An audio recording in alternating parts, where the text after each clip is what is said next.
তো চলে এলাম চিকেনের লাল লাল ঝোল নিয়ে আপনাদের সামনে, আর দেখে ছেলের মুখে হাসি দেখুন। তো নমস্কার বন্ধুরা, আপনাদের সবাইকে নতুন একটি ব্লগে স্বাগত জানাই। আজকে আবার চলে এলাম আপনাদের সাথে নতুন একটি ব্লগ শেয়ার করতে। এই যে সকালবেলায় উঠে পেরেছি আমি আর আমার ছেলে, এই দেখুন মশারির ভেতরে। ছেলে তো সেই পাখাটা নিয়েই শুয়ে থাকে, ওর নাকি খুব গরম লাগে রাত্রিবেলায়, কখন কারেন্ট চলে যায় তখন ওই পাখাটা দরকার। তো সকালে উঠে যথারীতি বিছানাটা গুছিয়ে নিলাম। সকালের যে যা হোক কাজকর্ম তো থাকে একটা সংসারে, যে সেগুলো তো করতেই হবে, ঘর ঝাড় দেওয়া, বাসন মাজা, এসব তো করতেই হয়। তা আমি তো বাসনটা রাত্রেই মেজে রেখেছি। তো ছেলে বলছে যে ওর কচ্ছপটা একটু দেখাতে, সেটা একটু দেখালাম। তো বিছানাটা পরিষ্কার করে নেওয়ার পরে একটু ঘরটা ঝাড় দিতে হবে। তো এই যে আমাদের তো মাটির ঘর, তাই এই ঝাঁটাতে দাঁড়িয়ে ঘরটা ঝাঁট দিচ্ছি, তারপরে বারান্দাটা ঝাঁট দেব, তারপরে উঠোনটা ঝাঁট দিতে হবে।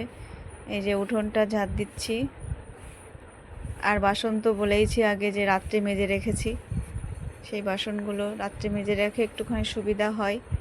আবার বাজারে যেতে হবে, বাইরে তো প্রচণ্ড রোদ বন্ধুরা। বাজার থেকে চলে এসেছি, একটু চিকেন এনেছি, এই যে গামলাতে ঢেলে নিয়েছি, আর একটা কাশ্মীরি লঙ্কার গুঁড়ো, এই যে, আর একটা টক দই, একটা লস্যি, ছেলেটা একটু লস্যিটা খাবে বলছিল, কয়েকটা শ্যাম্পু এনেছি, নতুন জামা কাপড়গুলো ধুতে লাগে, 15টা ডিম এনেছি, একটা সয়াবিনের প্যাকেট, দুটো চিচিঙ্গা এনেছি,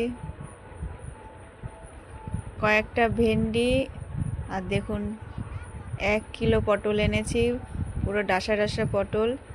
আমি আগে পটলের দানা ভালো খেতাম, কিন্তু এখন আমার পটলের দানা খাওয়া যায় না, তাই দানাগুলো ফেলেই দেব। যে টক দইটা এনেছিলাম, কিছুটা দই দিয়ে একটু চিড়ে খাচ্ছি, এটাই আমার সকালের খাবার। ছেলে খেয়েছে দুধ দিয়ে, ওটস দিয়ে। তো এই খাওয়া দাওয়ার পরে আমাকে আবার এখন রান্নাবান্না শুরু করে দিয়েছি। এক পাশে চাপিয়েছি ভাত, ভাতের মধ্যে 2টো আলু সেদ্ধ দিয়েছি, আর 2টো পটল কেটে দিয়েছি। পটল দুটো তুলে আমি মাংসের ভেতর দেব, আজকে একটু মাংসে পটল দিয়ে খাবো, আলু খাবো না তো তাই। আর কড়াইয়ের মধ্যে দিয়ে দিয়েছি কয়েকটা রসুন কুচি, এটা দিয়ে আমি লাউয়ের খোসাটা ভাজবো, এটা একটু সেদ্ধ করে নিয়েছিলাম। আর 2টো আম কেটে রেখেছি, আম দুটো যে জল দিয়ে ধুয়ে জল ঝরাতে দিয়েছি। আর চিকেনটা যে ম্যারিনেশন করে রেখেছিলাম, দই, আদা, রসুন, লঙ্কা, তেলটা দিইনি। আর এই যে চিকেনটা রান্না হয়ে গেছে, এই যে ভাত, আর আছে লাউয়ের খোসা বাটা, আমের চচ্চড়ি,